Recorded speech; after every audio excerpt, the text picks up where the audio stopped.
In hierdie nuwe dag is dit my voorreg om saam met jou stil te word rondom die woord van die Here. Baie hartlik welkom, liewe vriende, by die oggendoordenkings van Uit die Woord Digitaal. Ek is Dominee Adriaan Swart.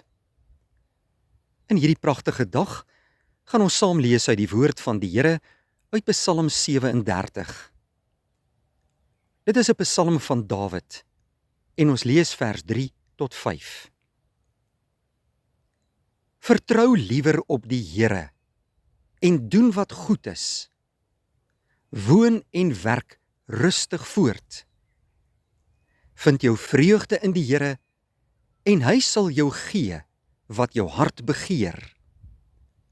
Laat jou lewe aan die Here oor en vertrou op hom. Hy sal sorg. Liewe vriende, Dawid was 'n baie groot kind van die Here, wat in 'n diepe afhanklikheid van die Here elke dag gelewe het. Maar hy het in 'n wêreld gelewe waarin talle mense hom om die lewe wou bring met allerlei skelmstreke. Maar tog sien ons, het Dawid hom nie daaroor ontstel nie. En hy skryf in vers 1 van hierdie psalm: Moet jou nie ontstel oor skelms en jou kwel oor skurke nie, want soos gras vergaan hulle gou. Hulle verdwyn sommer. Hoe dikwels ontstel ek en jy ons nie oor slegte dinge in hierdie wêreld nie. Ons dink dat onreg besig is om toe te neem as ons na alles en almal rondom ons kyk. Mense ontstel hulle geweldig daaroor. Maar wat is werklik van belang? Die belangrikste is dat ek en jy op die Here moet vertrou. Daarom sê Dawid in vers 3: Vertrou liewer op die Here en doen wat goed is. Woon en werk rustig voort. Vind jou vreugde in die Here en hy sal jou gee wat jou hart begeer. Ons moet ons nie ontstel oor al die dinge in die wêreld wat verkeerd loop, of van slegte mense in hierdie wêreld wat verkeerde dinge doen nie. Wat moet ons eerder doen? Dawid sê in vers 5: Laat jou lewe aan die Here oor en vertrou op hom. Hy sal sorg. Ons moet onthou, die Here is in beheer.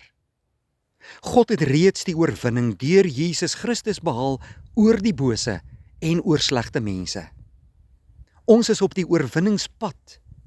Daarom moet ons die Here vertrou met alles wat in ons is. Kom ek en jy woon en werk rustig voort, terwyl ons doen wat goed is en terwyl ons op die Here vertrou.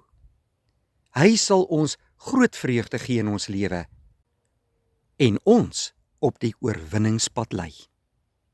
Kom ons bid saam. Onse Vader wat in die hemel is, baie dankie vir hierdie nuwe dag uit U hand en vir die hand van liefde en versorging oor ons elke dag. Ons lewe in 'n onvolkome wêreld, Here, met soveel onreg en slegte mense. Laat ons nie ons fokus daarop instel nie, maar help ons deur die Heilige Gees om vir God te lewe, om rustig te woon en te werk vir die Here en te doen wat goed is. Laat ons fokus op Jesus Christus gerig wees, die volëinder van ons geloof, want ons weet, ons leef op die oorwinningspad. Dankie vir hierdie mooi dag uit U hand. Seën dit vir ons, Here. Vul ons harte vandag met U liefde en vrede. Versterk ons in die geloof en help ons om elke dag vir U te lewe. In Jesus naam bid ons dit. Amen. Baie dankie, vriende. 'n mooi dag vir u.